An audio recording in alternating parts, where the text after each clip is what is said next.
बातमीपत्राच्या पहिल्या भागात आपलं पुन्हा स्वागत। आता बातम्या पाहू विस्ताराने। निवेदन देण्यासाठी गेलेल्या शिष्टमंडळात किती लोक असावेत यावरून आणि प्रसार माध्यमांना छायाचित्र काढण्यासाठी मनाई केल्याने भाजपचे पदाधिकारी आणि जिल्हाधिकारी राहुल रेखावार यांच्यामध्ये शाब्दिक चकमक उडाली। मंत्र्यांच्या दबावामुळे विरोधी पक्षाला सापत्न्य वागणूक दिल्याचा आरोप करत भाजप कार्यकर्त्यांनी जिल्हाधिकाऱ्यांसमोरच त्यांच्या धिक्कार आणि निषेधाच्या घोषणा दिल्या। त्यानंतर जिल्हाधिकाऱ्यांच्या दालनाबाहेरील भिंतीला निवेदन चिकटवण्यात आलं। दरम्यान प्रसार माध्यमांना जिल्हाधिकारी सहकार्य करत नसल्याबद्दलही नाराजी व्यक्त होतीये। सीपीआर सह आरोग्य विभागातील परिचारिका आणि इतर कर्मचारी कोरोना संकटातही स्वतःचा जीव धोक्यात घालून रुग्णांना सेवा देत आहेत। गेल्या 1.5 वर्षापासून आरोग्य कर्मचारी सातत्याने राबतायत, तरीही आरोग्य विभागानं कर्मचाऱ्यांच्या बदलीचा घाट घातलाय। परिणामी रुग्णसेवेची घडी विस्कटण्याची शक्यता आहे। त्यामुळे सीपीआर सह आरोग्य विभागातील कर्मचाऱ्यांच्या बदल्या रद्द कराव्यात अशी मागणी करण्यासाठी भारतीय जनता पार्टीचं शिष्टमंडळ आज सकाळी जिल्हाधिकारी कार्यालयात आलं होतं। त्यावेळी जिल्हाधिकारी आणि भाजप कार्यकर्ते यांच्यामध्ये चांगलाच वाद झाला।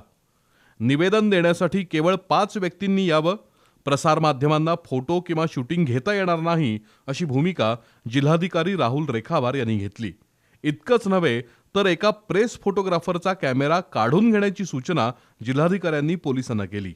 त्यामुळे भाजप कार्यकर्ते आणि जिल्हाधिकाऱ्यांमध्ये ठिणगी पडली। मंत्र्यांच्या बैठकांना किंवा दौऱ्यांना गर्दी चालते, केवळ भाजप विरोधी पक्ष आहे म्हणून सापत्न वागणूक देताय का, असा सवाल देवस्थान समितीचे माजी अध्यक्ष महेश जाधव यांनी केला। त्यावर केंद्रातील सत्ताधारी पक्षाच्या कार्यकर्त्यांना कोरोना प्रतिबंधात्मक नियमांची माहिती नाही का, असा सवाल जिल्हाधिकाऱ्यांनी केला। त्यावरून महेश जाधव, जिल्हाध्यक्ष राहुल चिकोडे, सरचिटणीस विजय जाधव यांच्यासह सर्व कार्यकर्ते संतप्त बनले। जिल्हाधिकारी लोकशाहीची गळचेपी करत असल्याचा आरोप करत जिल्हाधिकाऱ्यांच्या दालनातच धिक्काराच्या घोषणा देण्यात आल्या। दरम्यान महेश जाधव यांच्या शिष्टाईनंतर निवेदन स्वीकारण्यासाठी जिल्हाधिकारी दालनाबाहेर आले। त्या ठिकाणी महेश जाधव यांनी भूमिका मांडण्याचा प्रयत्न केला, मात्र जिल्हाधिकाऱ्यांनी केवळ निवेदन द्या असं सांगितलं। आपलं म्हणणं जिल्हाधिकारी ऐकून घ्यायलाही तयार नाहीत, या कारणावरून भाजप कार्यकर्ते संतप्त बनले। काय साहेब, आम्हाला प्रेस पण पाहिजे। अहो बोला, आपण प्रेस पण पाहिजे आम्हाला। आणि एक लक्षात ठेवा साहेब, काय करणार आहे तुम्ही आम्हाला? जर केंद्रात तुमची मत सत्ता आहे, आम्हाला असं करा। चला विजय असो, असं करायचं नाही। इथं हे चालणार माझं फक्त एवढं तुम्ही काय एकटे कलेक्टर आहे? किती एवढे कलेक्टर बघितले आम्ही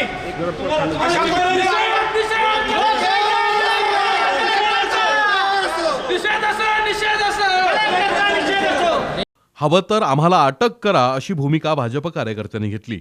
त्यामुळे वातावरणात तणाव निर्माण झाला।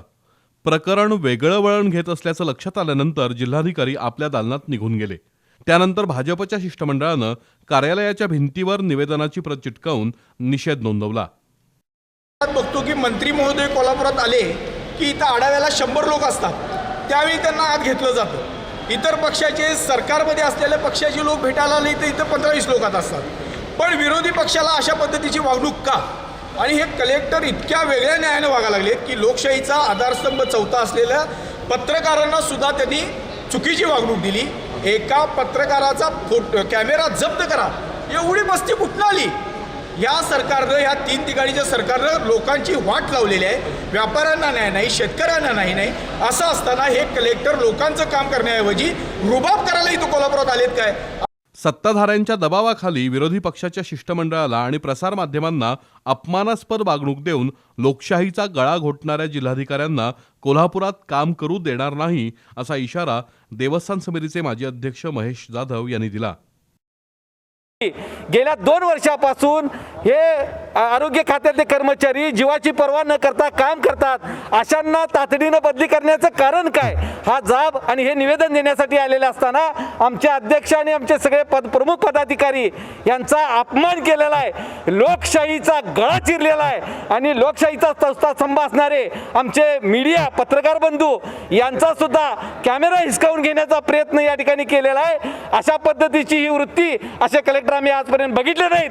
हे इथून पुढे कोल्हापुरामध्ये असं चालणार नाही। बाकीच्या गोष्टी, बाकीच्या पक्षाचे लोक यांच्या मीटिंगा, यांचे व्हिडिओ कॉन्फरन्स, यांच्या फोटोग्राफी हे कसं चालतं आणि मग आम्ही एका राष्ट्रीय पक्षाचे पदाधिकारी का चालत नाही? दरम्यान CPR-मधील परिचारिका आणि आरोग्य कर्मचाऱ्यांच्या बदलीचा आदेश मागं घेतला नाही तर तीव्र आंदोलन छेडण्याचा इशारा भाजपनं दिलाय. यावेळी माजी नगरसेवक अजित ठाणेकर, दिलीप मैत्राणी, हेमंत आराध्ये, शंतनू मोहिते, गणेश देसाई यांच्यासह भाजप कार्यकर्ते उपस्थित होते.